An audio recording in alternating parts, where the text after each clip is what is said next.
no problem. Yes. Okay, Bo. First than all, thanks for having me for second time in the year, which I think is a lot. I hope you will not get tired of me.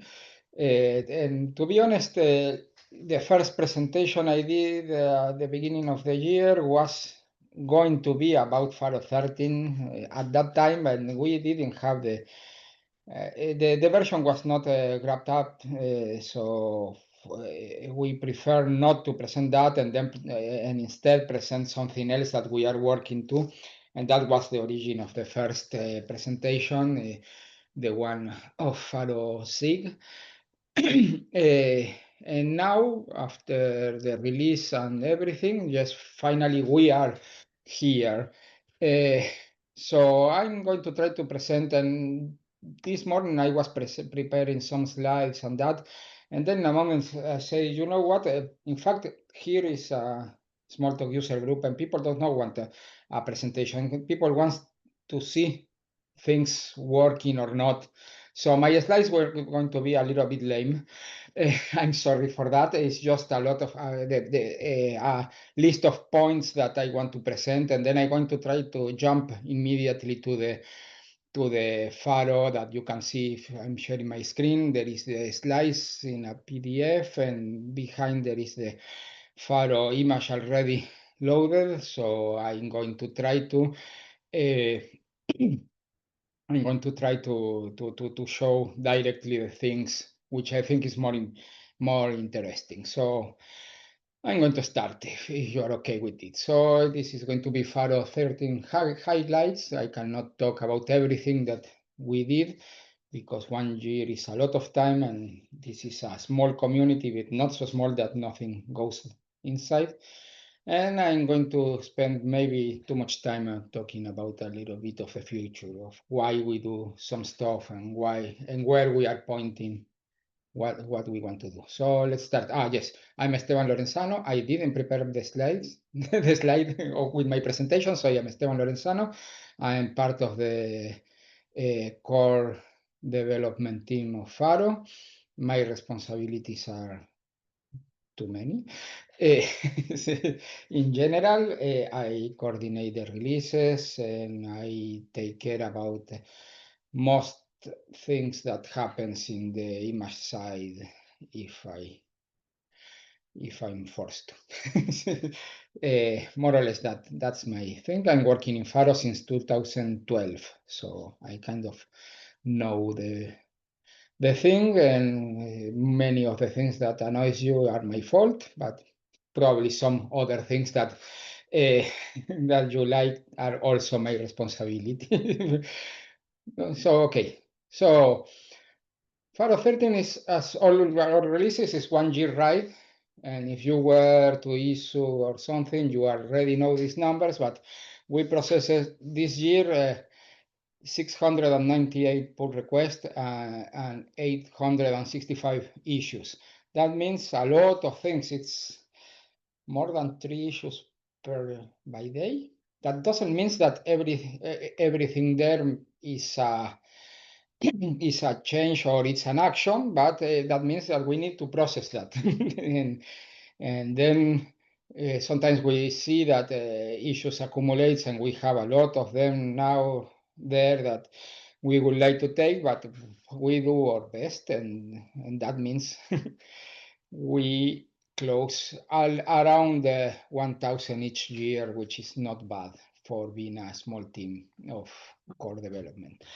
But this release included work by 70 contributors, and that's not just in the core image, in the kernel image, but also in a lot of other external projects that we have, which is new tools, spec, the Pharo VM, and a lot of others that have different attention depending of the moment.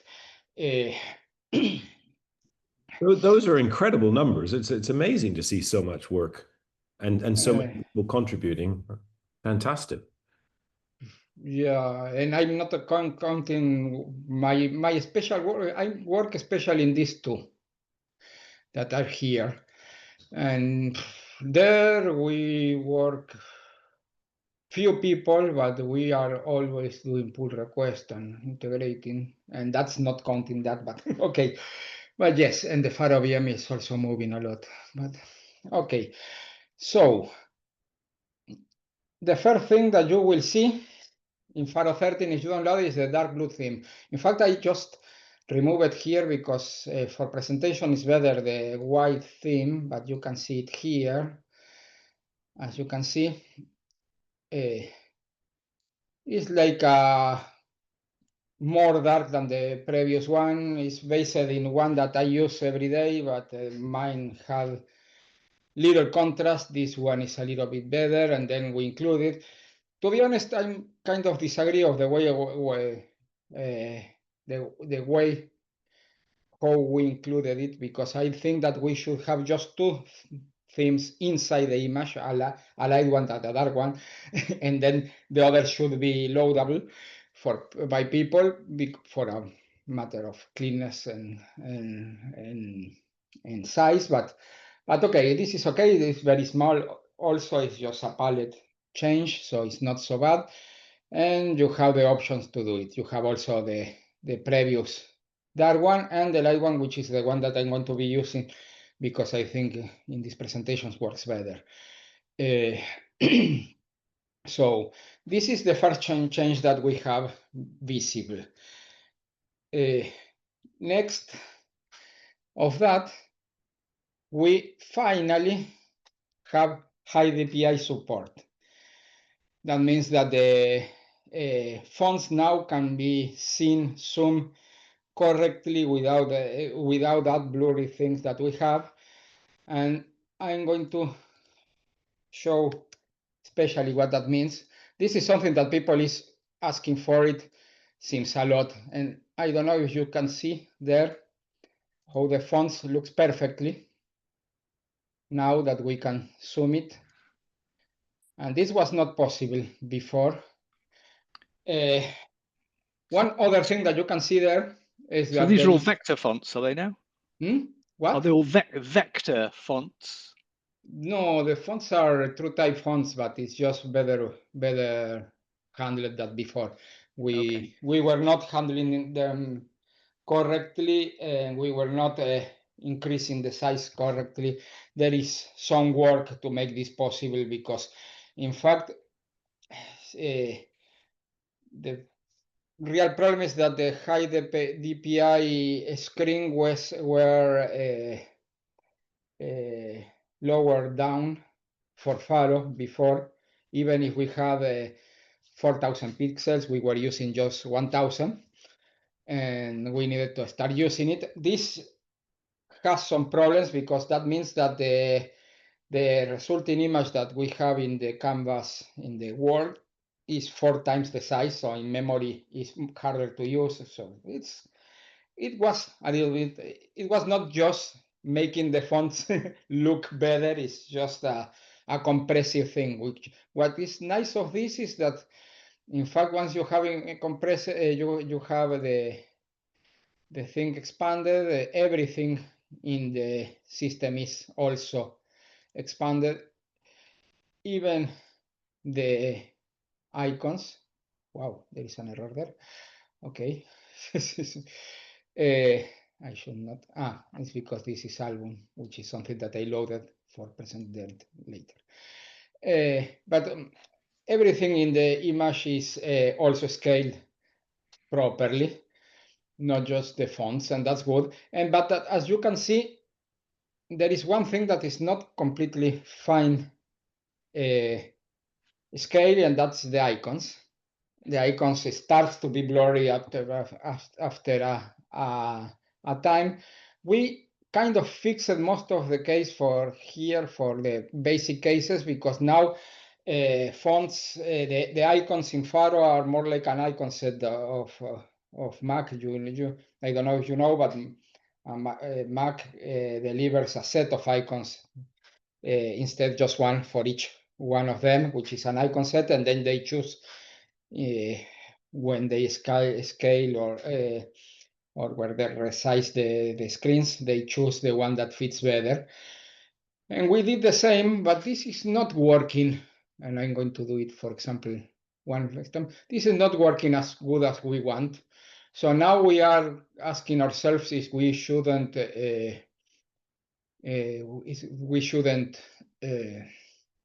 replace the icons for vectorial icons. And that's something that we will evaluate for next version. We have already the vectorial icons, but we do not include them in the image. We include the PNGs because we don't have a good parser of it, of SVG. In fact, and doing it correctly will mean, in my idea, will mean to import, use an external library, which we can do. It's already there, it's working, but we need to decide if we want to ship another library, which is ReSVG. I don't know if you know it, but it's the state-of-the-art library used for parsing SVG icons everywhere, or SVG images everywhere. We can use it inside Pharo, but we are still not sure if we want to ship it with the VM, so the image can use it. We'll see. We'll see. So then in Pharo 13, we continued the new tools migration. I don't know if you know already, but we are slowly migrating all the tools that we have in the image to use the new spec backend. That's the new tools, which in fact is spec tools is the real name. It was new tools when that's the problem when you create a subdirectory to put a repository of things without thinking a lot in the name, and then you carry the name for years. In fact, new tools is not new tools anymore because they have 5 years, 6 years since we are working on that. But okay, it's called new tools. When I say new tools, you have to understand spec tools because it's tools based in the spec framework. And we are migrating that because that will allow us to replace the backends. As you know, or maybe you don't, but you will know now. One of our goals in long term is to get rid of the Morphic backend. Why the Morphic backend? Why we want to get rid? Because Morphic as a framework accumulated too much entropy. It's impossible to refactor it in a way. It's impossible. In fact, the people of Quiz did something bad, but in the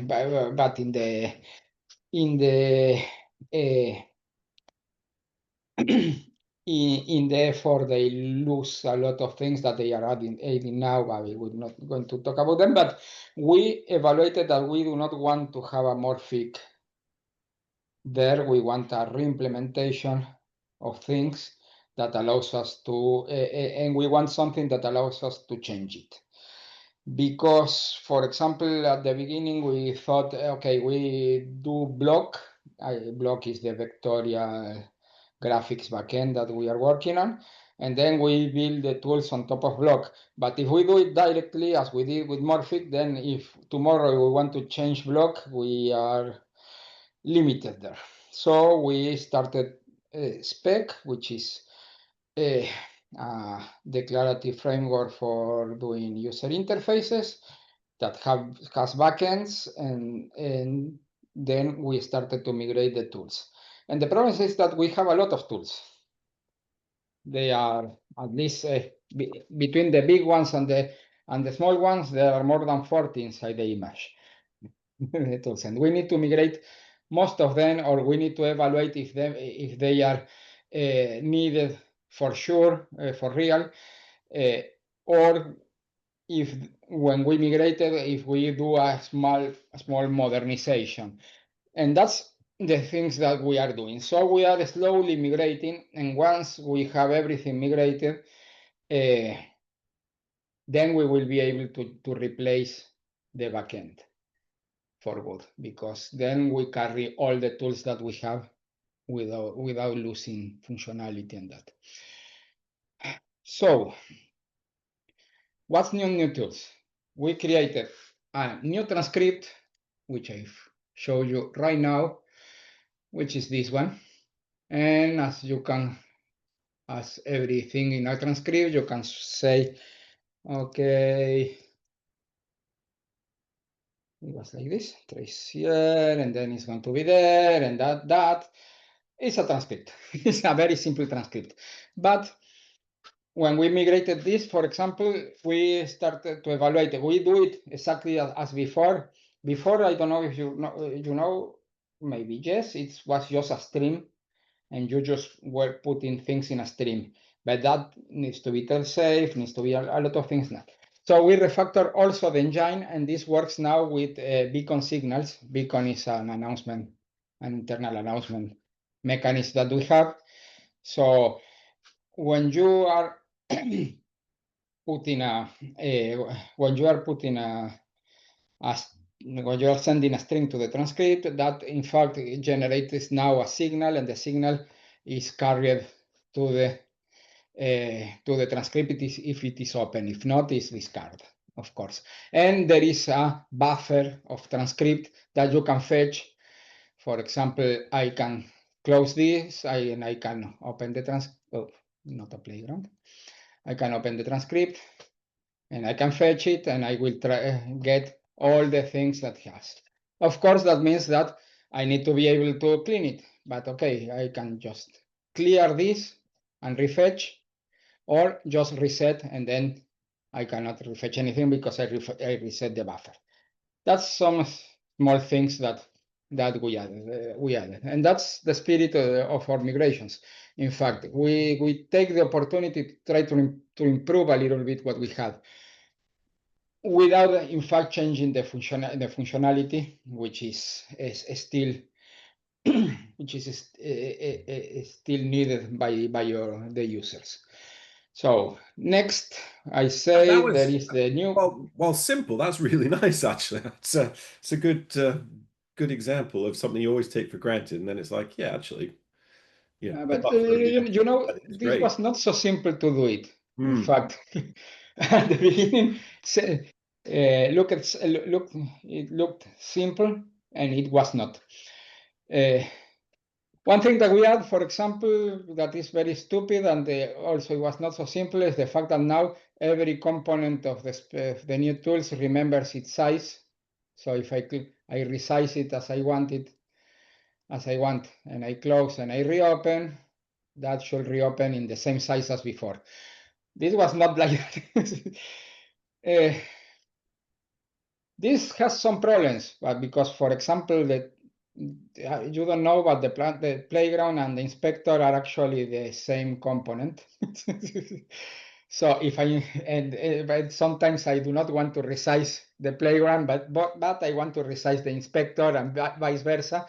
So this is not so easy, because basically the playground is this part of the component of the inspector. Is an executor.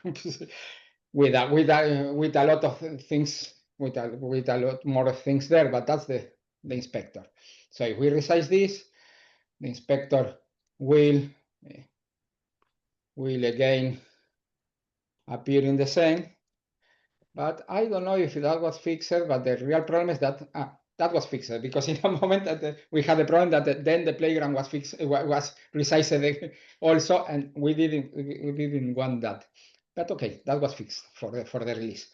So that's all small things that actually takes time to fix, and it does not look like that. But okay, the new process browser too, I show it, is well, sorry, I'm going to use,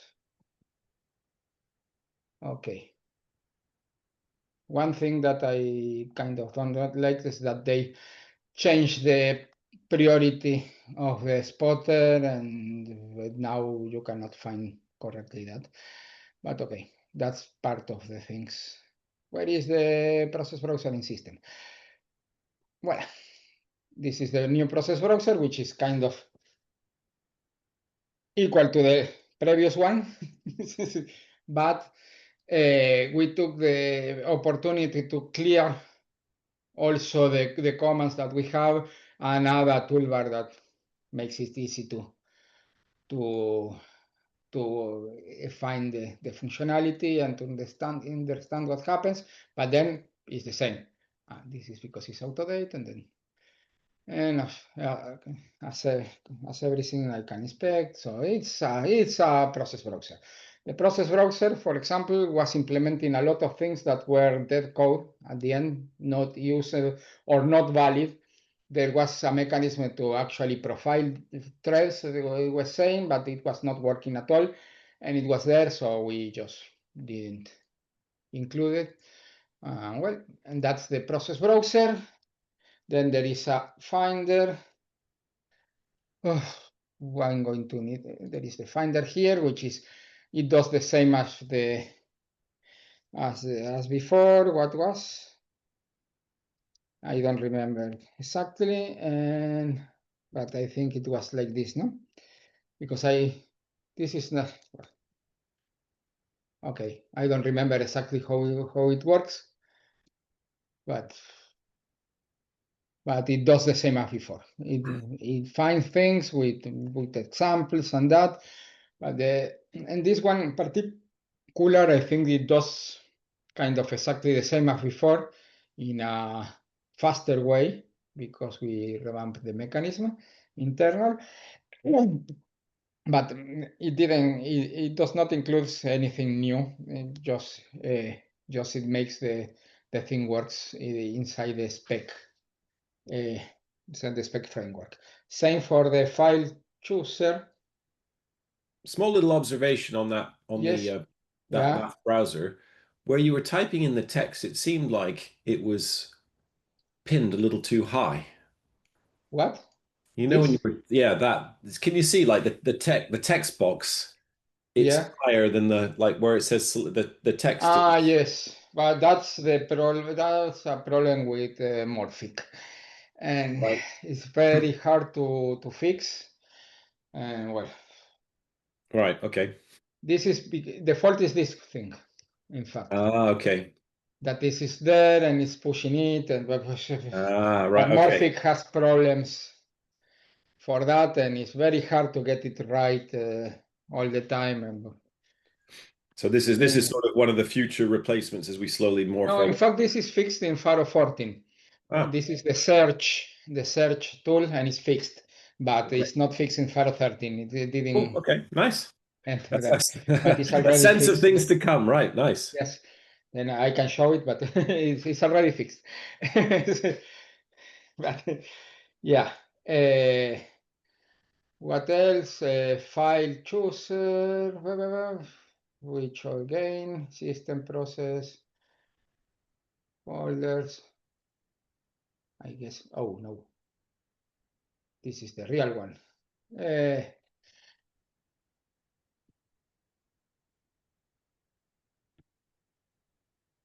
This is a problem with this. New file browser. Well, this is the one that I wanted because I'm too used to use the spotter, and since they changed the order, and to be honest, I changed it back in my images because I use it differently. I don't even know where the things are in this menu, but okay.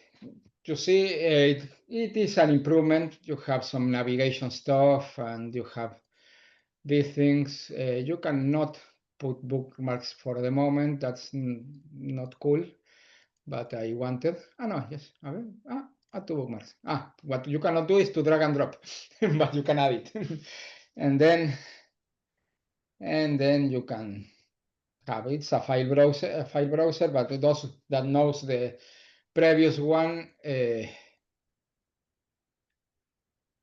They know that this is a clear improvement, and again the real advantage is that it is made in pure spec, which means that it should work in any backend that we use. Nice. So what else? But some experimental stuff that we have is the object transcript, which I love it, but it still has some problems that I cannot fix, which is this, which is basically is working now. If I do this, oh wow, oh, okay. And maybe it was not this log.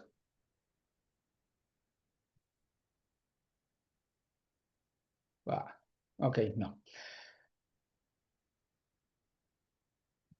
Maybe it's other. Okay, it's buggy, but it's experimental, as I say. And I don't know why it's not working. But the idea is that it logs by instead, since now the transcript and a ver, everything is using the beacon system. Voila. Now this is logged like this, and then you can have everything that you want there, and you can inspect it because this is an object system. Why do we have strings and that just in the logger? And well, you know why this is not the default for the moment is because in part this leaks a lot. Imagine that you have a buffer of 10,000 things and you want to send you log a class, then you are getting there, you are getting the whole system each time that you that you put there, and that's a problem. So we need to fix the leaking part. And but I think this is a very nice tool to have. I use it a lot, but since I know that it leaks, I clean it a lot. And we So need it's to an make interesting it. idea to play around with. It's true, actually. It's again, it should be all objects. Yeah, neat. Yeah. So is it it's beacon based, the object transcript, as opposed to just Yes. transcript based? Yes, but in fact, what annoys me that in fact the transcript is also beacon based Oh, okay. now. So It's that's just just that for bugs. some reason is filtering out this thing. But okay. But since this is experimental, then Fair. then Yeah, yes, it you is in the should right not menu. Yeah, okay. expect that everything Yeah. works Yep. fine. And the other thing that is experimental, and I will change it a lot because I do not like it as it is now, is the new settings browser, which is more or less, it's not correctly, but the idea is to do more easy to understand settings. We have a lot of settings and they are all mixed and blah. Changing this meant to extract all the settings into a model because the old settings browser was Morphic, and also the builder to collect the settings were Morphic, so you were editing morphs. And then you need to, what we needed to do is to extract this into a model and then recreate the morphs here for this one, which is the settings browser that we use now, and to use here. So we are still working in the user interface, which, as you can see, requires a lot of tweaking, but at least the backbone of this is already there. So this is all in the new tools, and I'm going to need to accelerate a little bit because otherwise I will not be able to present everything. So this is all the changes in the spec tools, in the new tools that we are doing, except for one small detail, which is if you open here now, for example, and I'm going to open some playgrounds, and then I'm going to open a transcript. I'm using it with the key combinations because this is now arranged, before in Pharo 12 and before, all these windows were appearing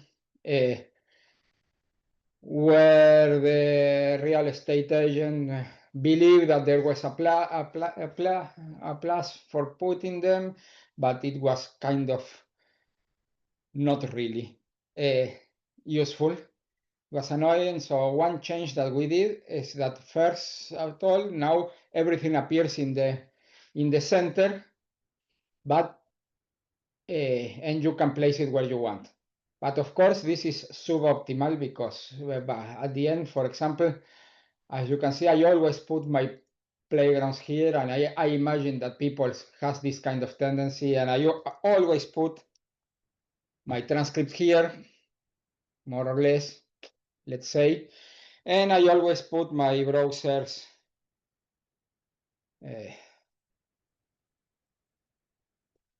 more or less here. Right. In fact, I have some commands to that I share that, and people tends to do this on arrangement systems, and this is annoying to need to do this all the time. So what we work now is in a kind of intelligent tiling window manager, which is this that you have here. So you can declare a profile. This is a demo. And what it's going to do, it's going to remember exactly where you put each one of these components. For example, now I'm going to open a playground. The playground open where the playgrounds are. I'm going to open a transcript, and the transcript opens this. And I can open a browser, and the browser will open always here. So, and then you have your own way of arranging your environment without, it is not forcing you to a workflow. It is just allowing you to define the workflow that you want. This is Cabrois, which is a word in French that I don't know what it is, but okay. But no, it's lovely that you guys thought of that, because it's true. I do it all the time and end up with a little script to try and rearrange things. Yeah, it's nice. Yes. So then you have that, and then you can edit it and change it the Cool. strategy. The exact on top, this is the cascading, and the stacking is just that it's going to put, for example, I'm going to put it here, for example, the playground stacking strategy. And then I put it back, for example, and theoretically, if I now open a playground, well, okay. I don't know how to save it because I never use it. But theoretically, it changes the strategy. You can put it something that does, let me see, okay, because it's nice, because it can also put you in tabs, the playgrounds. And that's super nice because it's something that pop up in the top, replace at location, and then don't open any windows.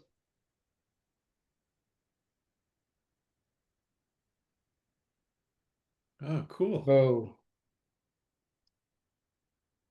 I don't know which one is, but I see the demo. I saw the demo there. Someone had a lot of fun doing this. Eh? Someone had a lot of fun doing this and making it. Update. That's great. Let me see if I update it. And then, okay, I don't know, but it's working. It puts that, yes, it was a really nice project that is working very nice. Just I do not know it completely. It's not me who did it, as you can see, because otherwise I will be able to show it. But okay, it's Steph with one of his students, and that they work together on that. But okay, that's called the organic window manager, because apparently it can adapt to your intentions. As part of that window management, is there a way of like tabbing between windows, like keyboard? I know like there's been like many sort of different window kind of manager replacements. You can control tab and go there. It will. Okay. You know that I'm control tabbing now, but Right. Okay. Nice. is more or less working, but then you have the morphic limitations, Right. the backend limitations.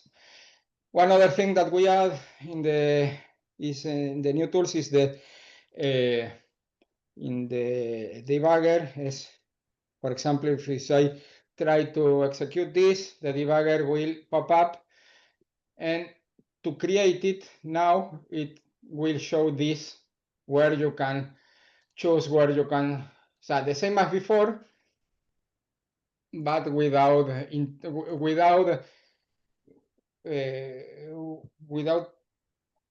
forcing you to type something there. For example, if you not put anything this, I just going to get it here, and it's going to put it in not yet in I don't remember.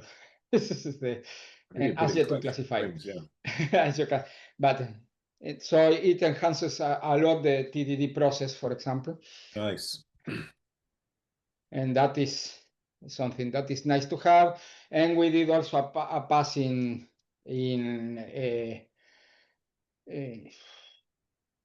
debug points, the framework to put in these kind of things, which is to put halts without Source code, yeah. writing code, and that we had a breakpoint implementation since a lot, but it was not working fine. And now, and this is in fact since Pharo 12, but now we did a pass and it works a lot better. I invite you to try it.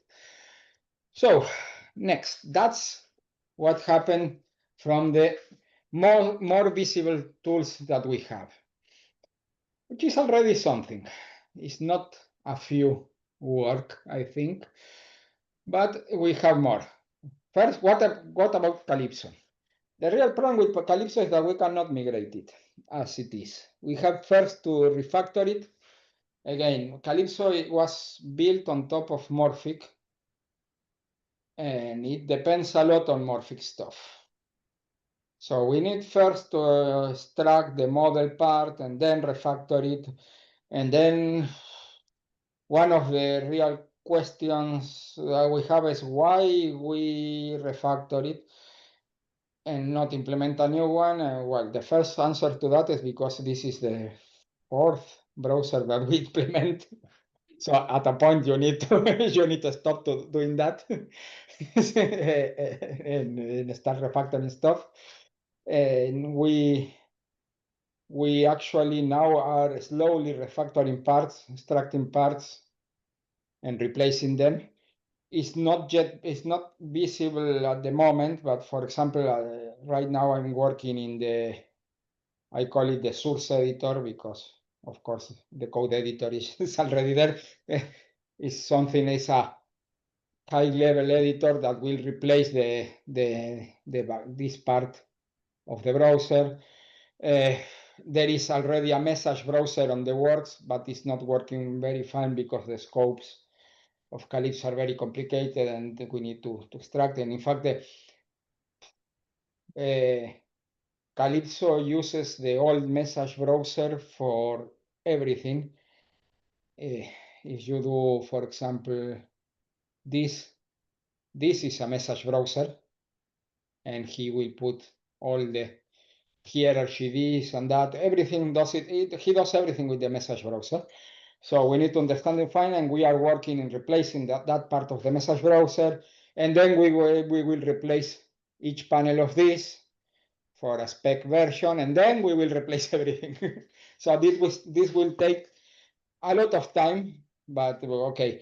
But the idea is that, in fact, Calypso is a huge beast. It has a lot of functionality, and we do not want to lose it. That functionality. So we will see. Other part of the things we are extracting. Will you preserve? I mean, I remember when Calypso was first talked about, and it was like a model of code browsing. It was sort of like, you're effectively connecting the events, and you could almost design new sorts of browsers, although it was very tricky to understand how it all worked. But you could sort of work it out. I remember figuring out things, because like the one thing that has always bothered me, I hate the class side instance side. I don't want to like flip between the modes. And the promise was you could create a new browser easily that didn't do that if I liked it. I mean, I don't know if everyone else likes it, but if I wanted to, I could create a new browser. But it was never obvious how to do it. And I'm not sure, like, because I can see instance side and class side. And I always end up like, I create a class and then it's like, oh shit, I want it to be a class method instead. So then you have to like flip across to the class side to then create the method to then like call back into the instance side. And I just find it inefficient for me personally. And I don't know if we end up with a framework where we can experiment with those sorts of ideas easily. Yes, but I'm going to talk about that later. But Well, we can do that at the end. that Do kind it at of the end. Yeah. about that kind of experiments, in fact, if I have the time. But Yeah. Cool. Yes, I understand you. I feel you. So, but thing is, okay. So the thing is, Calypso is hard to replace, basically. Yeah. So most probably at the end into what we call Calypso 2, which will be the spec version of Calypso, it will be, at the end it will be another thing. Okay, if you change every part of a, of a car, it's still the same car. Even if the It's a paintball nice is approach moving. though. It's a nice So approach. we don't know, but for the moment we are taking this approach. So To we do are it working. iteratively is a good idea. Yeah, like you said, Yes, it's a big thing, and you can't do it all in one go. Yeah, yes. nice. So we are trying to do it this way. It probably will be longer than if we do it by scratch, but it's the way we prefer to do it at this moment. It's a good idea because like you try and replace all of it, it's hard. It's really hard. Yes. So yeah, Yeah. hats off to. Yeah, but in fact, we have some experiments that I'm going to show later that in fact replace stuff, but okay. So the debugger, I already talked of this. The organic window manager, I talk. Better refactoring. Refactoring is one of the parts that were very coupled to Calypso and now is refactor out. It's an ongoing effort. Pharo 13, I'm not going to say that all the refactors work as expected, but we are also extracting the refactoring part in something that we can reuse elsewhere. And then also we can change the part. Most of the refactors now are spec based, so this is fine. This is part of the Calypso iterative replacement part, and is working fine. But this is very complex. The problem with refactoring is that you need a lot of steps to refactor something. It asks you this, then it asks you this, that, and then you have to mix both and validate and that, and it's complicated. So this is a huge effort and it's an ongoing effort, and I think it started already in Pharo 12, and it's probably not going to be completely ready even in Pharo 14, but we are iterating on this and it's starting to be a lot better than before. So let's go to the not so visible changes. This is the enhancement, the visible enhancement that we did in spec. Spec had the most important changes in list trees and tables, because before it was a little bit limited what you could do with that, and there were no real good reason about that. At least will receive a string, will display a string and maybe an icon, and that's all. And a table have some columns with very limited kind and that. And if you want something complex, you have the component list but then you need to build all the presenters to construct all the presenters before. So you cannot handle huge amounts of data. And that was not scaling fine. So what I did, this is what we did, but this is this I did that, but okay. But what we did here is to replace this with a new family of list, tree, and table. It's not replaced, it's at the side. The old one is still there and can be used. But there is a now that is called list view, tree view, and column view, not table, that basically can receive a setup that will give you can give a prototype of the presenter, and then it will bind the presenters with the model. That means that you can do whatever you want in the presenter side, and I'm going to show something like this.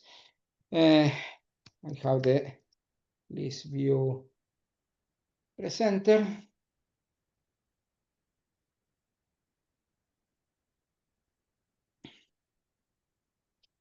You see, here you create a list, you do a presenter, you will say that this is going to be a label, and then when you bind the label with the class name.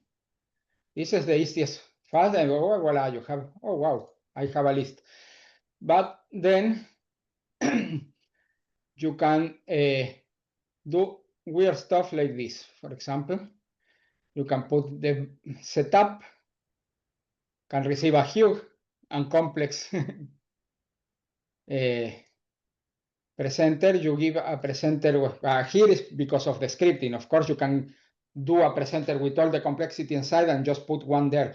In fact, I'm going to show that later, but, and then in the, sorry, I close it, in the bind, you just, in each part, you put what you are going to do.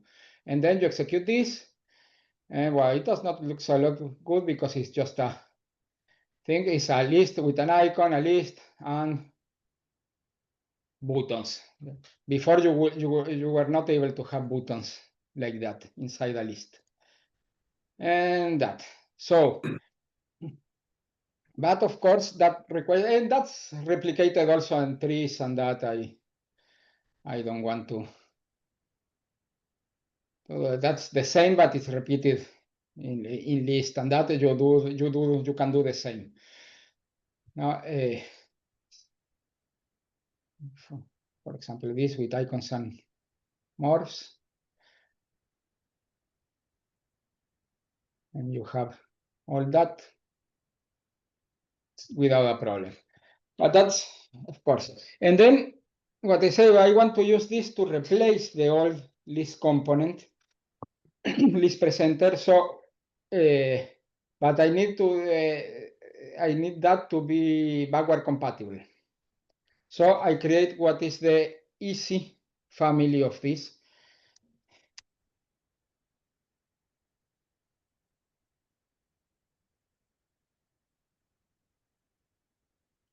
Which is basically backward compatible. It implements the same API than the old, and then you can do this, and it's going to do the list, and then you can, and then you can declare the display icon as before. But this is going inside this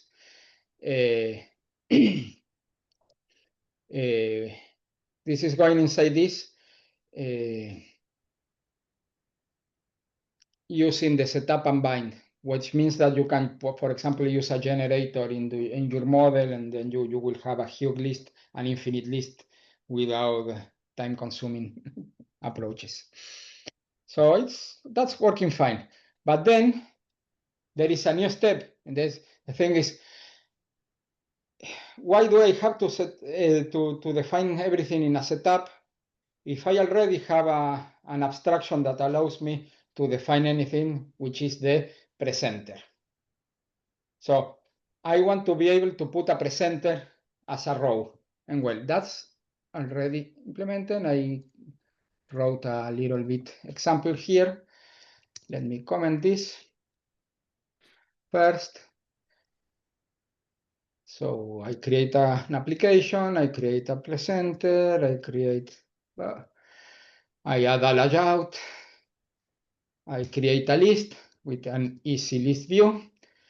I say the items, I add the list to the layout, and I open it. And then I have the list as before, because of course it does the as a string, so it works perfectly fine. But then I want to be more complex. Okay, I added this little method, which is the row presenter class. And the row presenter class is a presenter, which here it inherits from an abstract row that already gives you a couple of methods, but the only need of this presenter is that it needs to understand model, because it will receive a model which is the one that it has to show. And then you can put everything you want. For example, here I put an action presenter, a label, and an account, and initialize. I say that the action presenter is a button, and the label presenter is a label. Same for, let's put it more cool. The count is another label, and then a button, and when I update, I set things. And then I set this, and I open the presenter, and I have automatically a list with this, which is an icon, but it's also a button, as you can see now, which was not possible before. This and this, which is a counting of methods, because I want with a special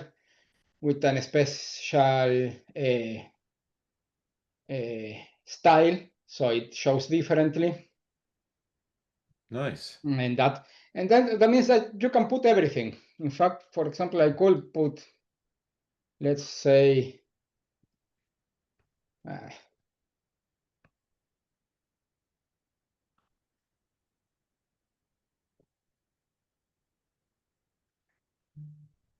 link presenter, I create it, and here I say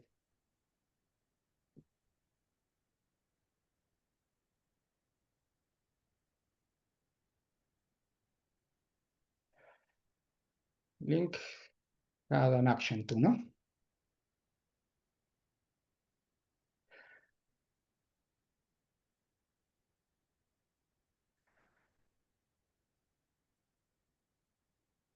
And here I say that in the link presenter is called as is also labeled, but I'm going to check that because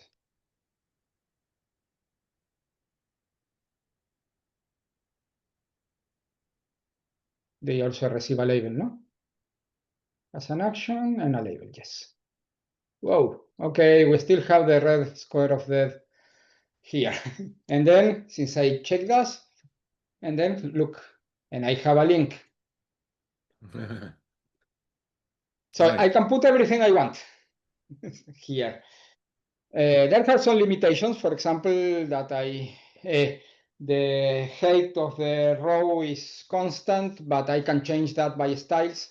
I can style it with more, so I can have multi-lines rows if I want, but they have to be, it has to be constant to calculate the things. So that's the most important change. But there is another change.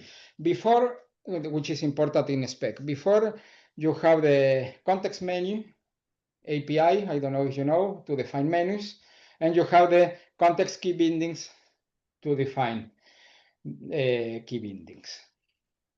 We unify that in an action, which, for example, is like this, act label. Okay, test, shortcut key, no sé, F, Shift, Control, or Control Shift, I don't know. It's the same. Yes, should be the same. If I add this, no, it's not. Name. Sorry, I don't even know the things I do. I'm sorry. And then I open this, and then I have this action, which I didn't define. I didn't define an action, so, and I can remove all, but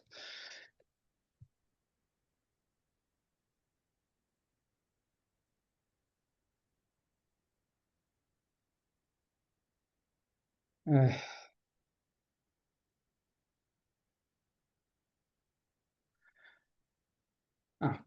don't know if itself will understand it. So let me add this.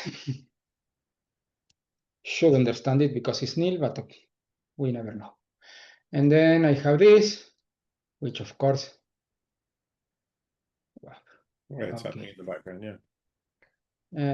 And if I execute the Control-Shift-F, so it's unified because otherwise the model was at the end, since you use commander, which is our command definition for both, you were duplicating information. It was annoying, it was confusing, and so you have a lot of things to enhance that. But okay, those are the changes, the most important changes in spec. Gosh, aren't dynamic environments incredible? That you just did all of that and just like add, didn't recompile, didn't start anything. Fantastic. Yeah, you see? But yes. And then, okay, we have also VM changes. The VM changes, I'm just going to highlight two, but there are a lot. The first is that in years ago, the VM were a polling VM. There was not have an async IO correctly. It was always polling to see if there were events, and this was not very eco-friendly. Of course, it was a lot of energy consuming. So we changed it for an async IO process using select at the time. That was already a lot better. It's still, the VM is still not the best performant aware possible because we are still polling for getting events for Morphic. We are changing that, but for the moment it's still like that. But it's still, for example, before 5 years ago, if you were opening your image and checking doing a top or something like that, you were going to see that your VM were consuming between 4 and 5% of CPU just for being open. And now it's between 1 and 2, which is still a lot, but what we are improved. We have ways for going less, for being less energy consuming, and we are going this.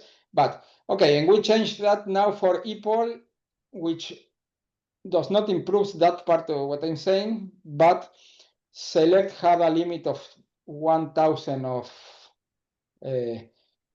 subscription of semaphore subscriptions, and ePol has infinite. So that's the it was a problem where using databases, intensive consuming of database connections. That was the only case where it was sometimes a problem. And then we improved the comparison of byte array and string in the primitive. There are a lot of things, but okay. So, and of course, we added a lot of bug fixes, cleanups of enhancement that I cannot talk, small things that we are always improving. And of course, we introduced a lot of bugs and things to clean and that because that's how it works. But okay, that's the problem of programming. You are always prone to error. So that bugs happens, but we fix them. We fix more than that we have. And then the real problem is that this is the image, but Pharo today is a lot more than the image, and that's a problem. We do a lot of things in the Pharo ecosystem that we need to keep going. So most important things is the infrastructure that we keep going, books and documentation that is an effort mostly taken by Steph, but he leads that effort, but he's not the only one that writes, but he's the most important there. We have a non-negligible amount of documentation there that mostly nobody takes into account, but but it's very important. It is there, and we have also external libraries and packages that we take care. For the infrastructure, we can say that we left Twitter. I will never call that shit X. I'm sorry. It's Twitter, and we left it because it's a toilet today, and that's not good for us. It's not works for our inner principles, so we left it. But that meant that we need to invest in Mastodon, in LinkedIn, and some other places that were a little bit more friendly for our purposes. And we are now mostly in Mastodon for that, so I suggest you to make an account there if you want. It's better than Twitter, believe me. It's a nicer place. You can have exchanges that are worthy and not just a trolling fight. And we change, there is an error there. Okay, we changed providers of mailing lists because they were becoming not reliable, the others, and we have seen the Discord predominance consolidate, which makes us ask ourselves what we do with the Pharo dev and the Pharo users list that today mostly nobody uses, but we need to keep them alive. I would like to change them for a forum more than a mailing list, but okay, we'll see if we have time. I think a forum can have the same utility than a mailing list, and even more, because then you can go and check them. Yeah. I don't know, maybe that will work a little bit better.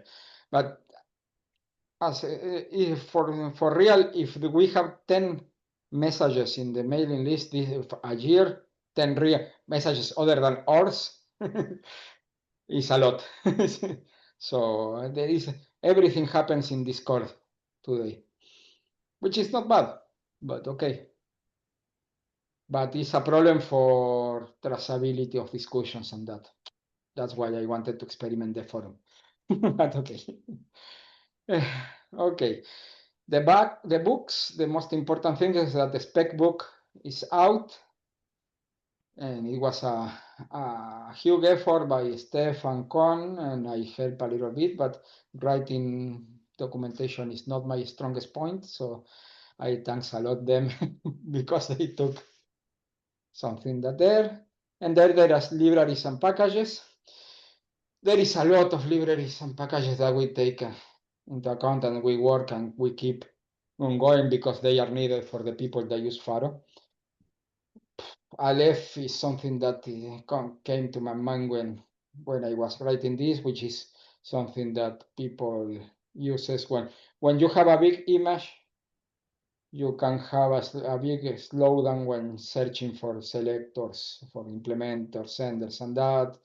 So Aleph is an indexing system that you can plug, and it automatically indexes your things and works as before, but fast. And well, I work a lot in maintaining Voyage, for example, which is for Mongo databases and that. And there is a lot. So Pharo SIG, I already talked about this.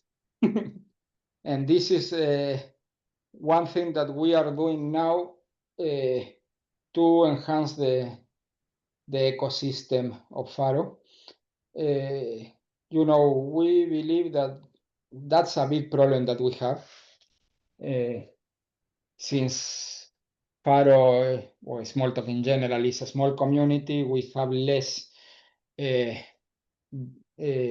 possibilities of having a solution ready when we need it. So for those that were not present in my last presentation, PharoSig is a C2 Pharo bindings generator that does a lot. It's working fine. I'm working a lot more than expected on that. That means that the 1.0 version release is soon. Now I already have a list of 10 to 15 libraries, complex libraries that generates well. That means that makes me feel a little bit confident. And I talk about all of this because it's part of the Pharo 13 process, because it's part of the work that we do for trying to get Pharo working. So now is the difference between when I presented that now is officially part of the Pharo ecosystem, something that we maintain this library, and I'm going to release a group, a GitHub group, team, whatever, how they are called soon, with a lot of with all the libraries that I already generate, plus the generator, plus some documentation that I'm writing on that. So that will be this year. And that's Pharo 13. I'm tired. That was 45 minutes more or less, no, 40 minutes of talk, but okay. So why we do all of this and what we are planning for the future? Because, you know, one of the problems that I have with Pharo is that it's kind of a rolling release. we have some goals and we push them. And for Pharo 13, for the release version that we do at the moment, is the things that are more or less okay, but it's always part of an ongoing process. So what we are envisioning for the next years for Pharo, and we are already working on putting the bricks there, and you will find them. The first is, in the infrastructure part, you need to say goodbye to zeroconf. zeroconf will go away because it's not reliable, especially in Linux systems. Basically, zeroconf works in Ubuntu and not in any other right now, so that will be replaced for the right installer stuff for each distribution in Linux, and something equivalent in Mac and Windows. Something that you still can download and install, maybe with an extra step or something like adding the repository where you have to think, but this is going to be because it's creating more problems today than solutions. It worked for some years, but now it's not the best solution that we have for this. So we want to work in better packaging. First of all, of deployable artifacts. Today is still a mystery how you do to deploy an application on Pharo. If you do a server application, it's kind of easy because you just put it in the server and configure the things, and that's all. That's okay. But if it is a desktop application, how you do it? That's we have a way, but it's still a very complicated way. So if you want to do it, you can do it, but it's complicated. So we want to easy that. And also the packages and dependencies. For example, right now we are working in a new sub-process implementation based on glib, which is a sub-process is a package to execute commands, system commands, but a little bit better than just the result, what you have already in the image. This gives you a lot more control on that. So, and the problem with that is that in Windows it does not work, and it uses a very old library that is, we don't even have the resources for that. So we need to do a solution for that, and we were going to do it using glib, which is something that is proved and works and provides that. But then you need to give the package to the user and give it a way to get the glib library. Well, so we are exploring ways of packaging these kind of things, something. But we are trying to improve how our packages to be able to include external things and that. In particular, I do not like the thing that you always are doing a clone or downloading sources from GitHub to get a package. Right. I want to improve that. So we are trying to work on that. Then modules, yes, we are working in modules, but not namespaces. Modules, and modules have problems, have a lot of problems. Doing it right is a problem. The other day we were discussing that, and for example, one example of complexity is what happens if you you have module A that adds an extension to a class in module B. Module C will see that extension, which also uses. It shouldn't.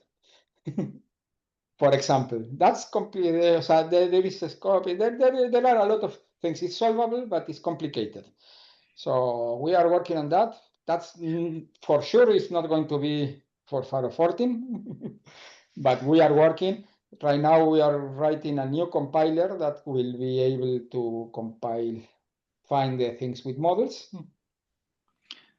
So why did you say not namespaces so emphatically? Because a namespace is a really trivial implementation, and in fact, it's just sugar.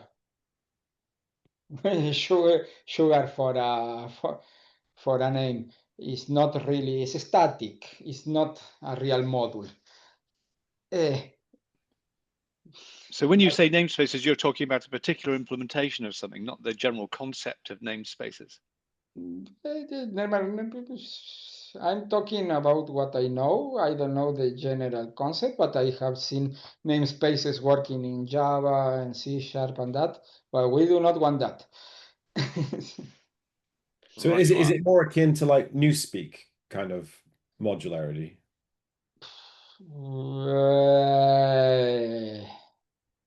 Kind of, but not completely.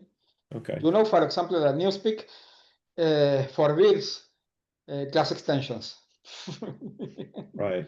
So you want Precisely class because it's not easy yeah. to get them Yeah, right. okay, right. So, and we want less class extensions than what we have now. In fact, this is pushing a lot of pull requests, removing a lot of class extensions that in fact were not needed. It just were easy made. And that we want less, but we want to have class extensions. Sometimes they're handy and Because sometimes they are very useful. yeah. Okay. That sounds promising. So yes, and right design. In fact, even the final design is not yet ready. For now, we are running a lot of experiments on that. We are doing a lot of tests and trying to get the right design of how to have this implemented.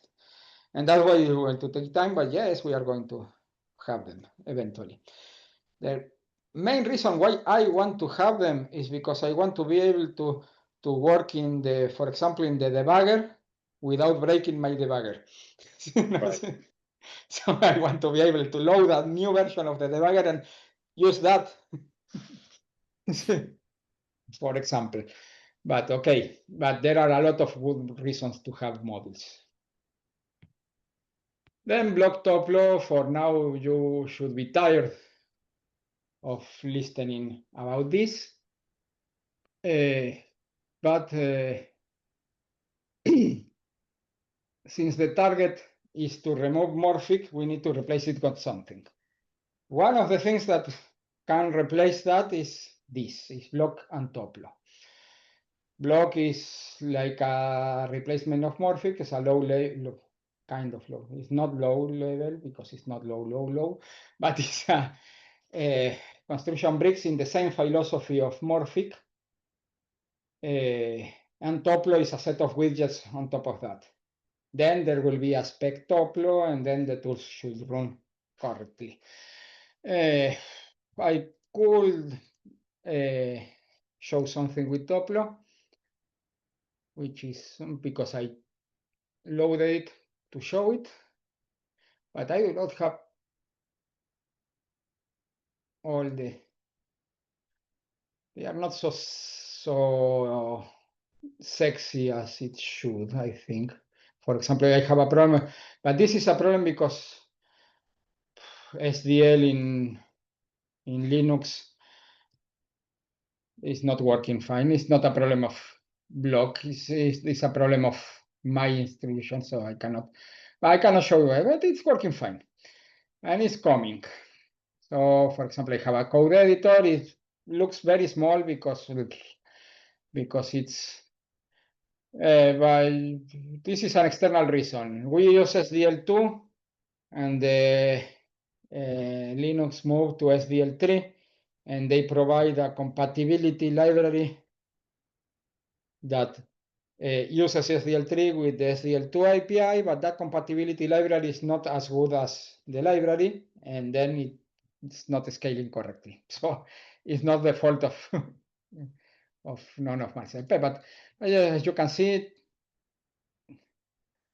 Toplo is coming, and one thing that you have not seen is that in fact is an external window. If I do this, you see, I have that. So it is an external window that now I lost. So that will give you multi-windows if you want, but it's still more or less the same philosophy. And it's coming along, and Toplo is coming along too. The only component that is missing now is the table, which is a complex component. It's not so easy to implement. Most of the people implements it as a column view. So it's a list with columns instead of a real table. That's how they are implemented in general. And it's coming along, and then yes, I'm not sure. Multi-window bit, how does that differ from what GT does? Or is it the same sort of idea you've kind of implemented? Well, GT is based in block too, but block we have our own version of block, especially because we use Cairo as a backend, and but we needed to implement a new. Athens was not good enough, so we implement Alexandria, which is a new backend, a new way, because Cairo works very well. But if you use Cairo as Cairo specs you to use it, and then we did a library to do exactly that, and then it works very well. But it's in that sense, it's not very different. Then the other approach different of GT is that they use the approach that was the old Morphic approach. They have block and they construct everything, the tools on top of block. And then, but that works for them because they control it very well. And right, yeah. They control all the stack and that. We will have a block, Toplo, the widgets of block in GT, they were called brick in a moment. I don't know if they are still the case, but that Toplo will be our brick. Right. And then we put a layer, which is the declarative framework to build the tools. That will be the different approach.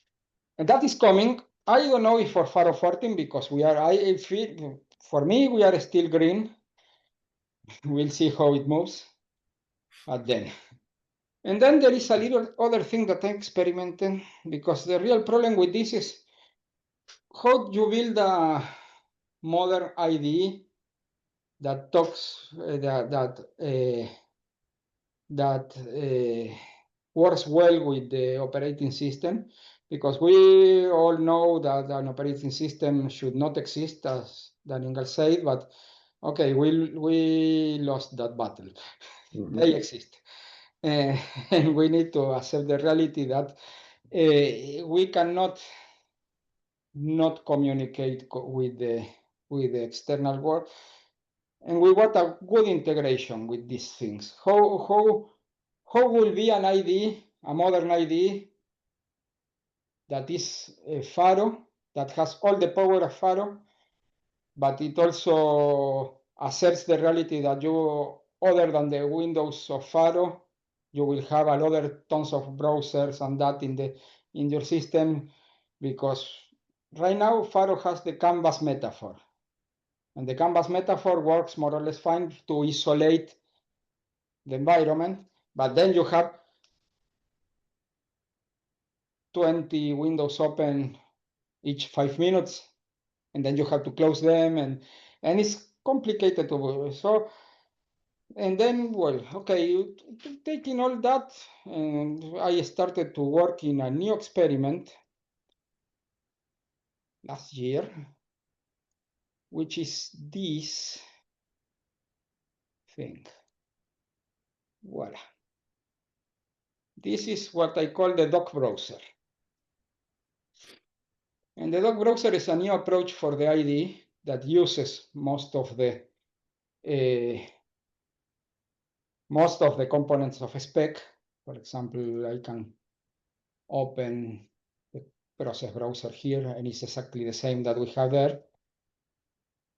This is highly experimental, no? I'm telling you.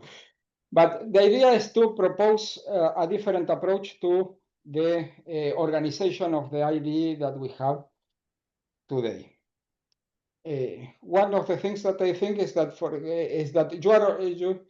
you are always exposed to the whole environment, and that can be cumbersome, is annoying, is very hard to figure out how to move. And I say we already have a metaphor of where we work with these are projects. So you can open a project. For example, this one is called perspective because at the end, and you open, this is a baseline, but it opens here and it gives you a first scope of the thing where you can fill. And then you can open editors. This is a class editor. For example, the editors I'm working. And then, for example, you can see hierarchy here. It's good in black because I always believe that in dark theme, this does not work well. Okay. And then you can check there, or you can open methods and work there. See the senders. You have the editors here and you can stack them, or you can see, and there that will give you, and you can dock it if you have it. And you can hide this. This is a playground where you can do whatever you want. For example, I'm working in Mongo C, and I have this. You can hide it, and you can, for example, decide that you want to work in this method, and but you want it visible, so you move it down. And you have, this is what I call the doc browser. It's an experimental browser that I work in that uses the GTK backend. This is to, if you can check the method, and you can, in fact, you can check, but you can modify them in the on-fly editor. And you can, as always, you can keep everything as before. So this is an alternative IDE I'm working on, which uses the GTK backend. But this is still a spec. This can run with Toplo if develop the right components. This uses a complex library that is called, what was? I don't remember the name. A lib panel that does a lot of things like this. But this I think is kind of the future for us. One thing that is here is we are always working in tasks and open a lot of editors with methods and that. This is very interesting, absolutely interesting. And this, for example, allows you to get used to where you are. You can close them. You can search. And of course, you have the spotter, which is exactly the same as there is in Pharo 14, because in Pharo, we changed it. Very nice. Yeah. And you can work on this. This is an experimental approach that I'm testing. I like it. I'm using it. Yeah. But it has a problem, which is the Big Bang approach. You need to, even if I can use a lot of components of a spec, I let it there if you want to see it. But even if I use a lot of components on a spec, for example, as I say, this is the same, this is also the same that we have, and the playground is the same playground, and and the inspector is a popover here, but it's the same inspector that we have. So we have the same, we use the same components. Thing is that now you can, the inspector, you can dock it too. If you have, you can have very complex stuff here, but okay. Wow. And is this new browser that we're looking at here, this new environment, is that connected to the same image that you've been showing us before? Are they both editing the same object space? With this one, no, but that is, but this one is open in a standalone way. But I can open, wait a second, I show you. I can open the same, just in another.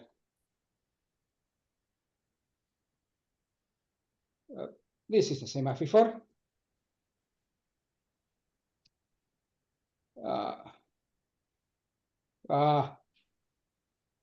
That's because I killed the UI thread when I opened the other. This is the same as before, and I can check. But the intention is you can connect to an existing image. Yes, it's the same. It's running in the image. I promise that. Wait, I have a lot of I have a lot of UI process. Voila! Now I'm alive.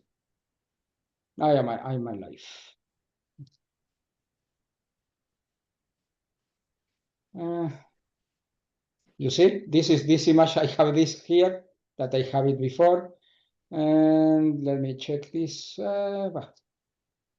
This is the doc application, new run. This will open here. This is the same, for example, and then let me open, for example, perspective. Let me open this to show it. This is an announcement. I add a method and I say remove me 42, and then I come here and I open doc announcement, and voila. So yes, it's part of the same. In fact, but the thing of when I have it like this, I'm going to reopen the other way. I use mainly the morphic word.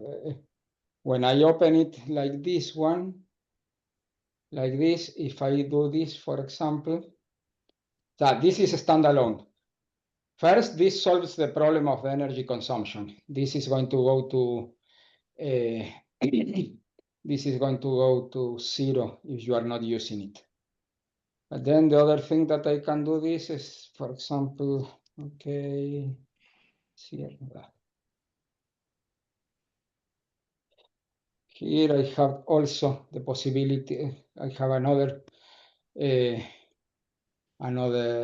debugger. One nice thing of this is I can set the layout that I want, and then it will remember, not in the debugger because I didn't implement it yet, but it's the same, and then I can do whatever I want.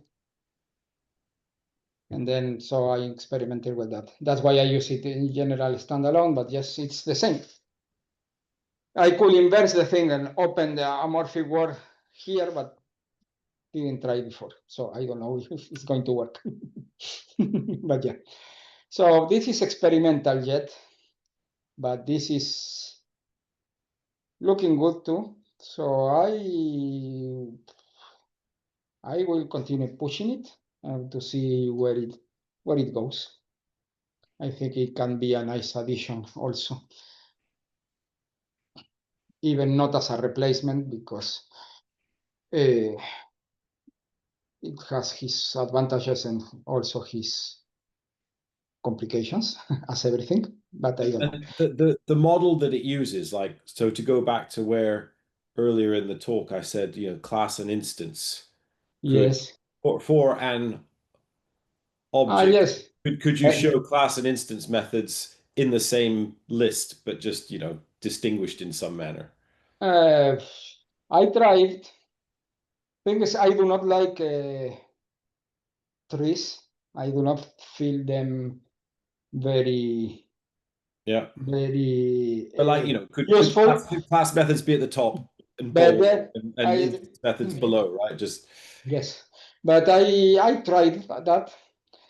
The nice thing of this is that this is going to jump to the one that is active in the moment. Yeah. And that is going to be updated immediately, even if it is class side, but you see, but it gives you a visibility. But and I try to put everything, but it becomes a little bit annoying. But the nice thing of this model is it's a composable model. Since you look, I can move it and put in there. This is component complete independent, so you could experiment with this, putting it there. You could experiment and put them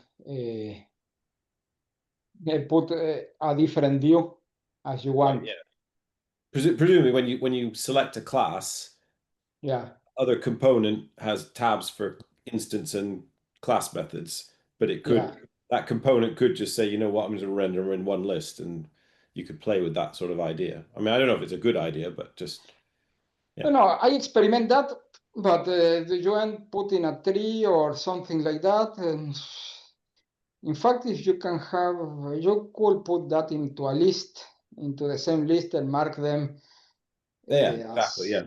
That's kind of what I was as thinking. class side in some way. I'm not sure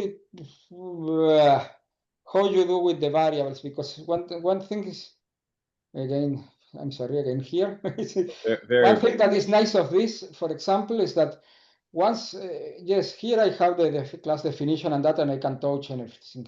But once I here in general, I do not want to, I do not see again the class definition, because I have everything here. Mm.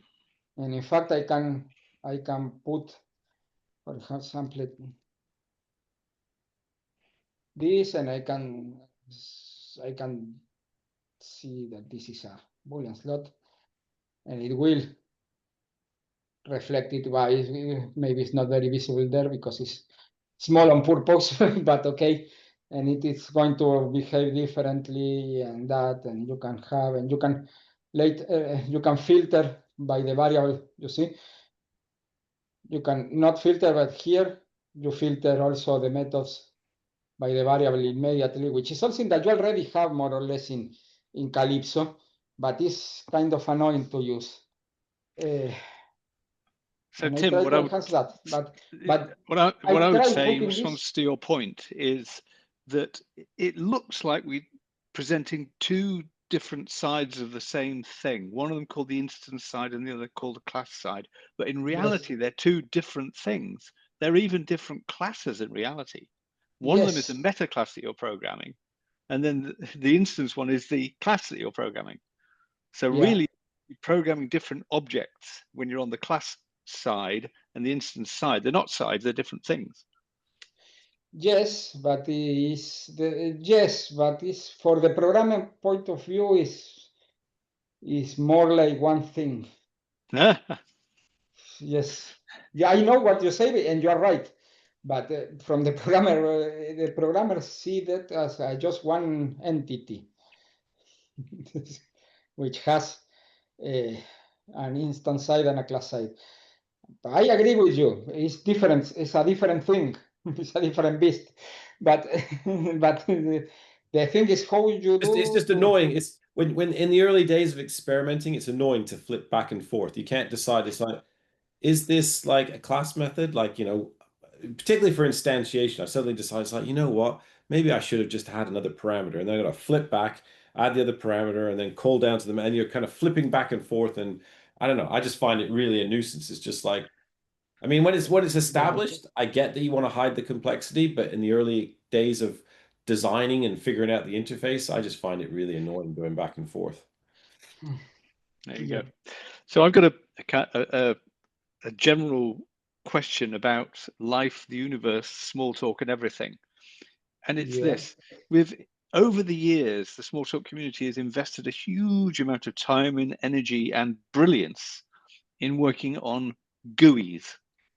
Trying to get Visualworks did it with their system that could run on any platform. You're working very hard on making these beautiful interfaces that work in these different ways.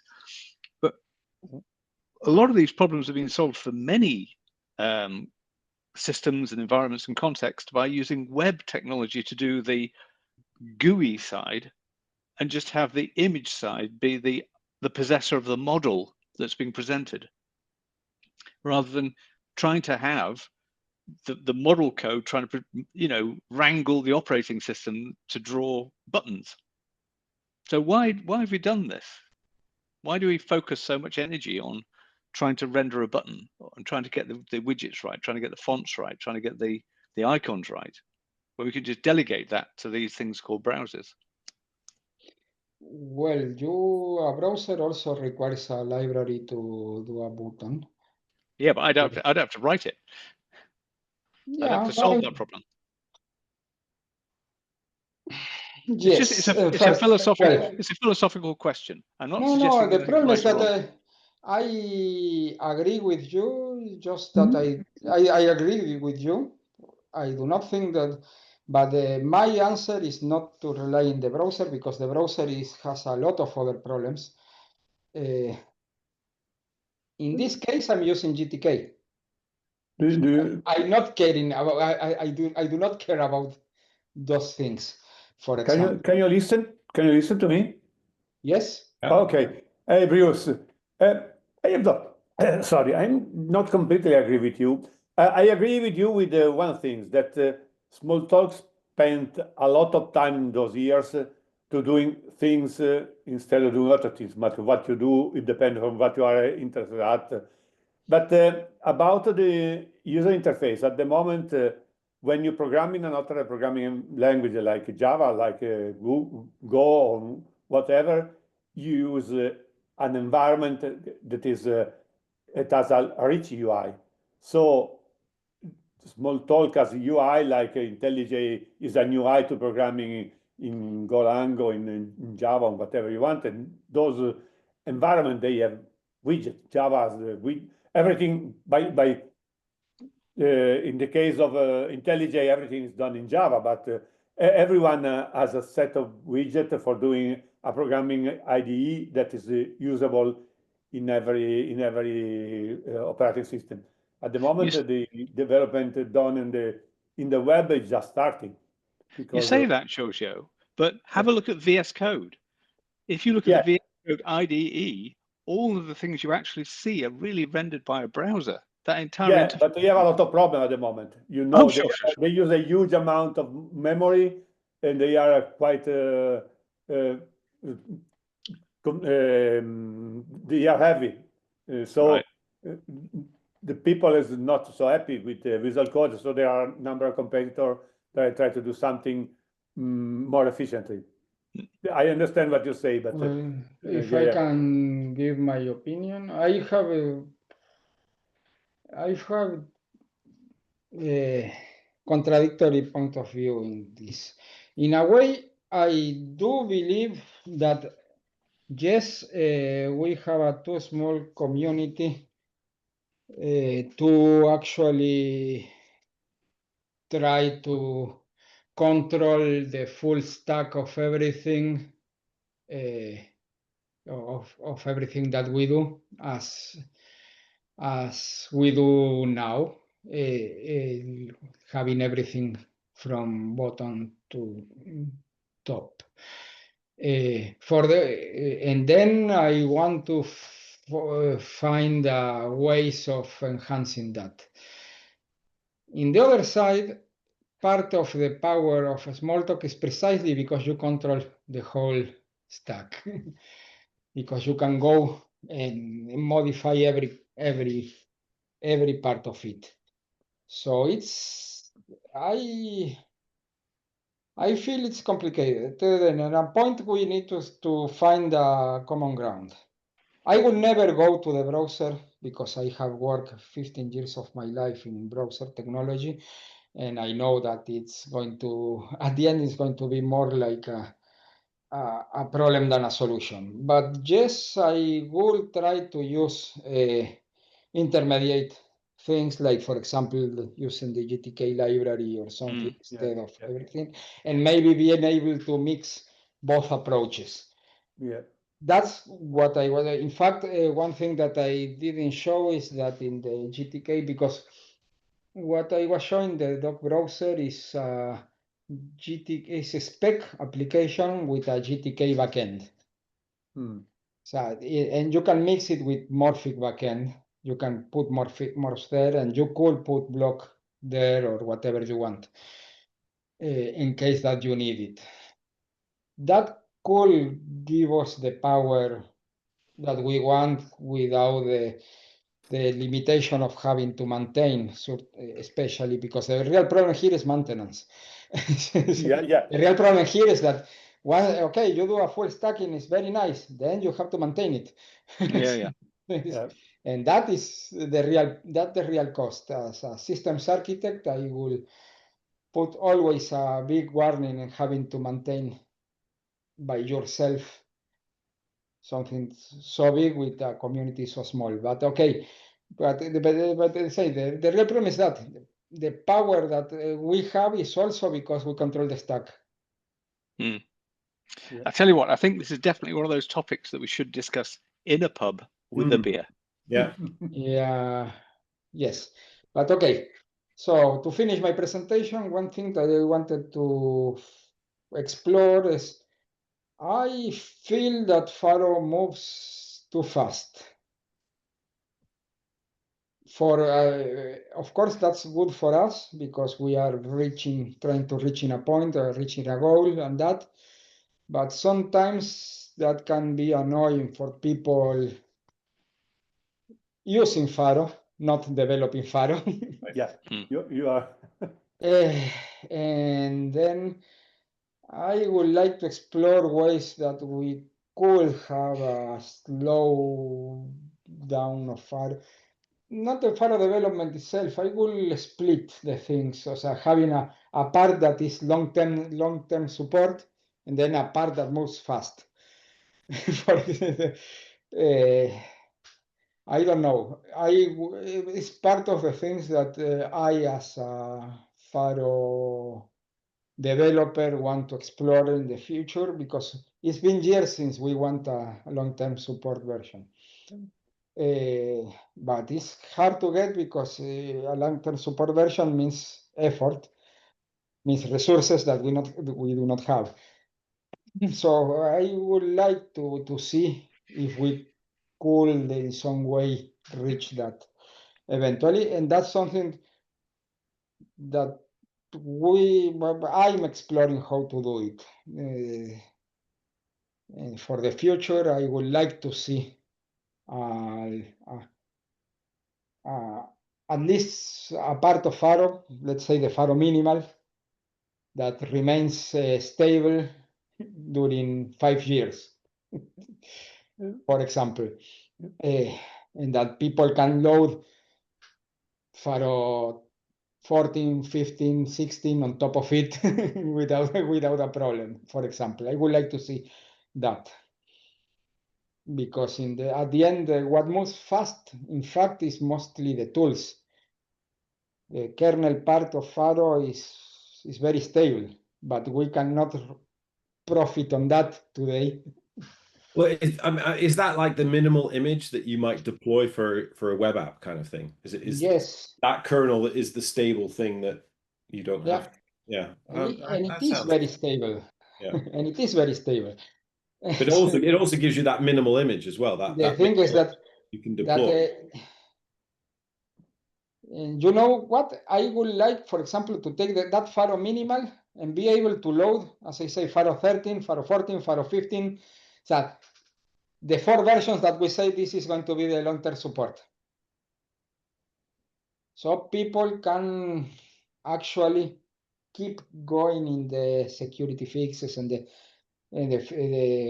more important fixes, I say, and then but the things that can break their system, and they say, and then they can actually rely in a version for more time and be more stable. I don't know, something like that. I would like to experiment, and I that's wanted just to talk about this because I I am supporting a VisalWorks system from long times now. There is some guys supporting it, but for a long time I wanted to move to Pharo.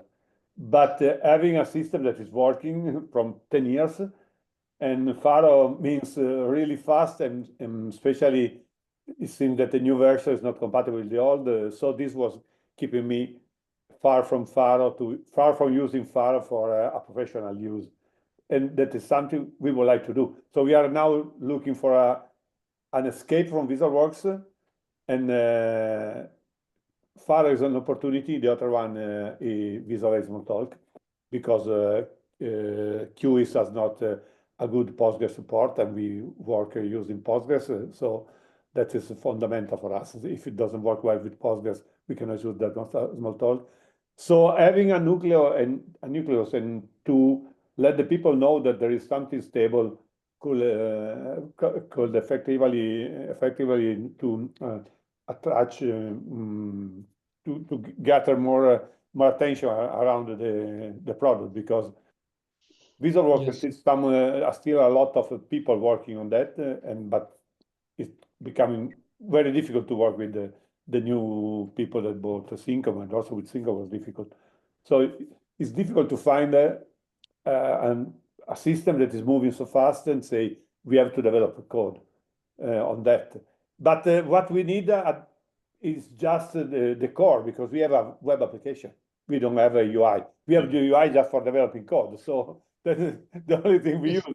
The other stuff is all, I think, something that is in Pharo is stable as it was stable in VisalWorks, because it's the core. yes, But yes. it's clear that was stable. You understand? Yeah.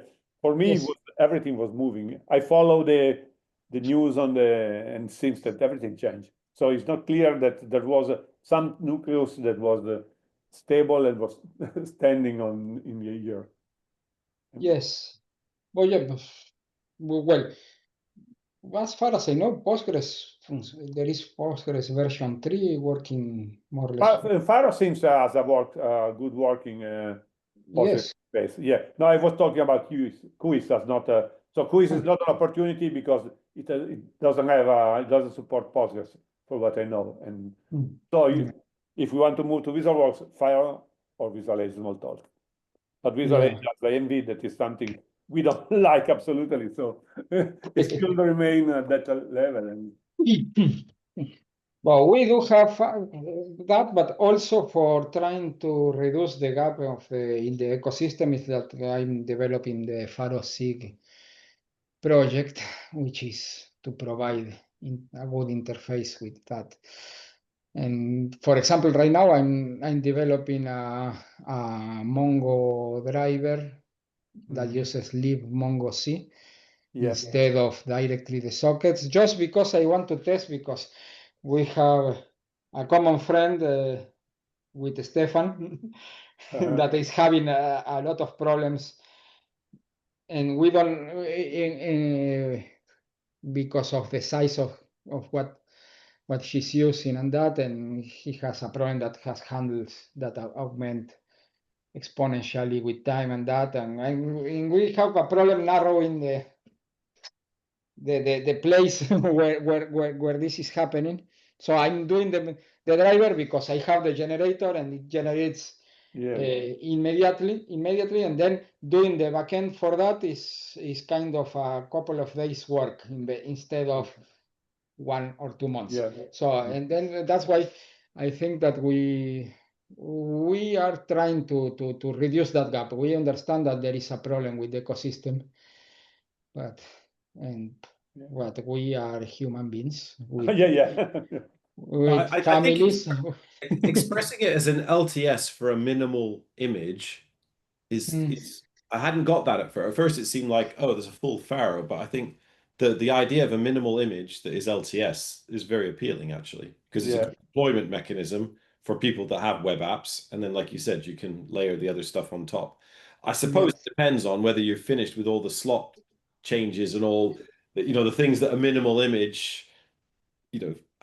how much have you still got left to change? I guess that work is now done, but then you never know, right? There's always something else that pops in, but it's a good idea. Yeah, well, for example, now we are writing a new compiler that is part of the minimal image, Yeah. if it has to be. But it's a compiler that will take years to be Right, okay. ready. So Yeah. there is no problem on Yeah. that. Long-term support that does not means forever. Means Yeah. a lot more time than now. Yeah, like 3 years. 3 years might be good, right? Even 2 years is probably not bad, right? Yes. But well, And then the that's changes that are made, they're not like mega, right? They're just probably awkward, really. It's not, there's No. usually translation tools and things that help you move from image to image, but yeah. Yeah, I think that annoys me the most is changes that should not happen without a correct deprecation policy. Mhm. Because we have a lot of cleanups and that, and sometimes one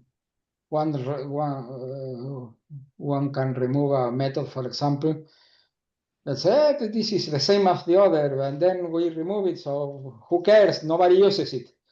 Yes, if it is there, There's always somebody is going to use it, Yeah. even if it is in private. So yes, so it's very complicated that. Forgive me, I must depart. Thank you very much indeed. Fascinating talk. Okay, thank you, Bye-bye, thank you. Bruce. I just finished. That was thanks, for example. Yeah. Okay. I think it is worth saying that, a big thank you to you and all of the Pharo team that makes all of these Yeah, changes. a lot of work. Keeps plugging away. I mean, this has been like, I don't know how many years, 15 years. I mean, I forgot what the history is, right? It's been a long time of like incremental changes on, what on the surface seems like a simple system, but it's actually a big system. I didn't realize there was like 40 odd tools in there. It's like, when you start to count them up, you realize it's a mammoth task. I mean, like you said, it's like enterprise engineering done at an incremental scale with a team of like, I don't know, at least 70 plus contributors.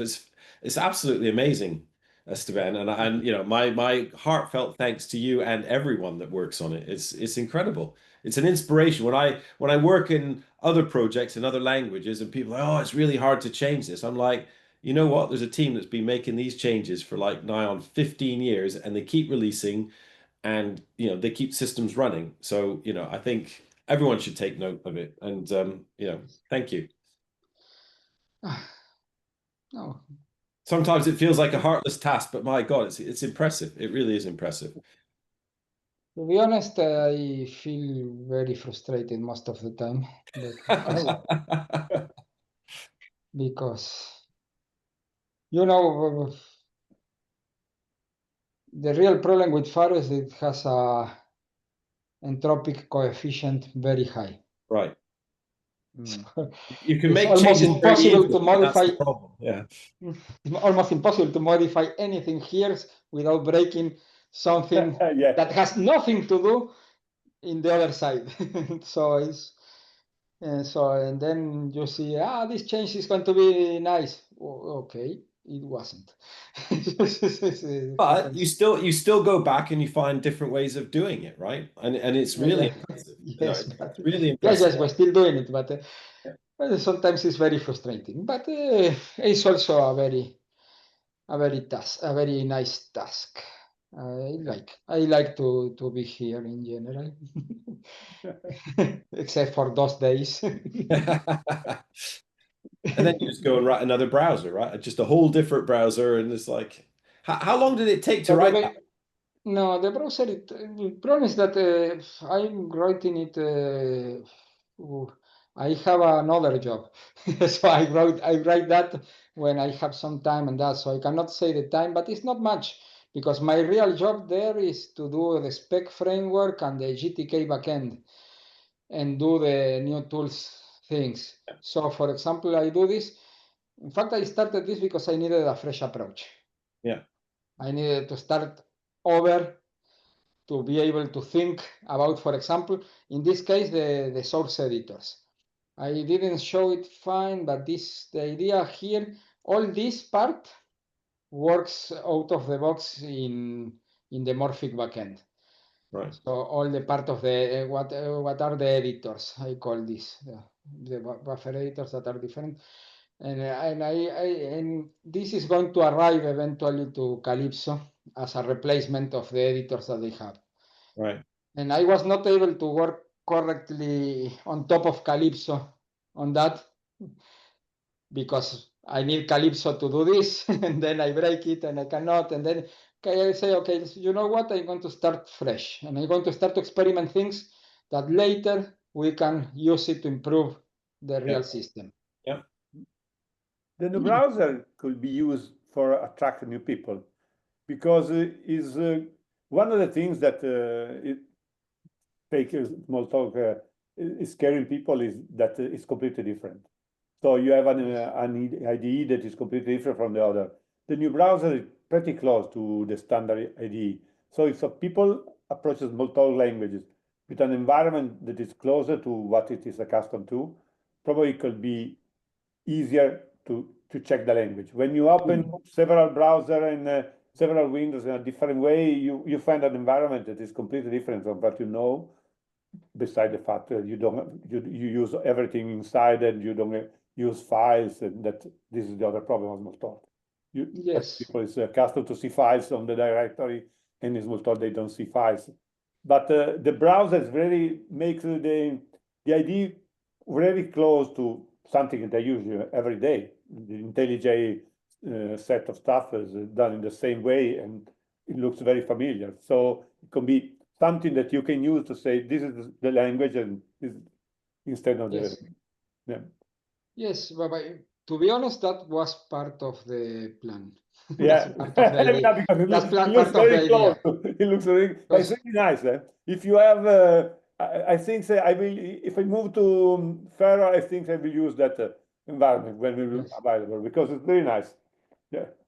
Yes, you know that there is somewhere there, I don't remember in which part of the image, there is the Zen of Pharo. See. And I don't know if it is there, but anyway, because Yeah. There. the Pharo Zen. Well, I wanted to add here one, do not be alien just for the sake of it. Because we are already an alien language for most people out there, because the world has moved in the sense of algo languages all look all the same like that, and then and we follow another path, and it's good that we did that because that's our power. But the reason why I pushed for going to Git and GitHub was because of that. It was that do not be alien just for the sake of it. People use that. Yeah. We can use it. People will feel more comfortable using that than Monticello. Yeah, absolutely. Even if in certain things and another not, because it's behind it. It was great when it went out, but after the years it was behind the state of the art. But okay, the real reason why we went to Git and GitHub is because because why not? Because why being different when we can use the same, and and continue going. And the same, I think, in the IDE, during the years, people has said we should use VS Code and just do a plugin to use Pharo. And in fact, there is a plugin, and there is a company that is programming Pharo using the plugin because they do not like the IDE. I say, but yeah, but you are losing. So you cannot do that because you are losing the 90% of what Pharo is, or any other small talk. Yeah. But if you can do something that in the usability is closer to what people is already used Yeah, to. the look and feel looks the same. Yeah. Yes, and that's why I put these are the VS Code icons. Yeah. These are the VS Code icons. That's why I put that. But I'm going to replace it because I do not like it. But okay. I put that with that idea, but then I say no, I'm going to take that because they are ugly. But okay. But I will. With that, I suppose you haven't implemented, but the whole you can inspect the UI, I can't remember what it's called, but the whole squeak thing where you can click on anything and see how it's implemented. The halos, yeah. I mean, the halos are brilliant, right? Yes. Yeah. Yes, I'm still looking a way of doing something similar here. It should be easy to pop up there's some a flying window that can. Yeah. Yeah. In fact, for example, here I have this browser variable, so I can inspect the browser that I'm using. Yeah, that's a good start. Yeah. I have the binding. It's a good start, but it's not good enough. But okay, yes, that's something that In the Zen of Pharo, does it have discoverability? I think it kind of does. I didn't notice, but it's always like, how does that work? I always love how does that work? Because I want to change it. That is something that is, I guess communication is key is kind of there, isn't it? But it doesn't really say the discoverability bit. It's that's something that's missed in there. Yeah. Well, I mean, it's nice that because the environment is written in itself, you can discover the code that is doing what you're doing, which is the problem with something like, an IntelliJ or a VS Code. It's not so easy to say, how did they implement this so I can do a similar sort of thing? I mean, it's much harder to do that. Yeah. Yeah, but IntelliJ is a little bit better, but I deeply hate VS Code. Yeah. It's a glorified text editor, and I cannot understand why the humanity is using that shit when 20 years ago the worst idea that you could find at the moment was better than what they have now. Let's take the Borland C build. Yeah. Was better. Why do they use that shit? Okay, I don't know, but okay. And in that case, yes, we can do better.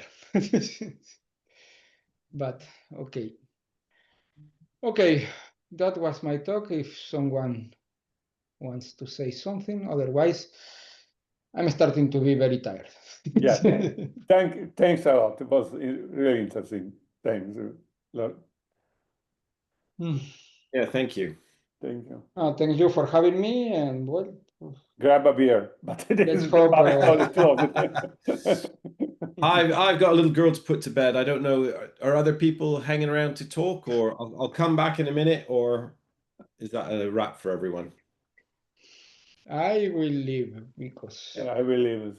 Yeah. I also have my kid waiting for me to. Well, perhaps kiss him. Perhaps we'll call it a night tonight. And thanks again, and appreciate everyone showing up. Bye, and thanks again. Bye. Thank you. Thanks, everyone.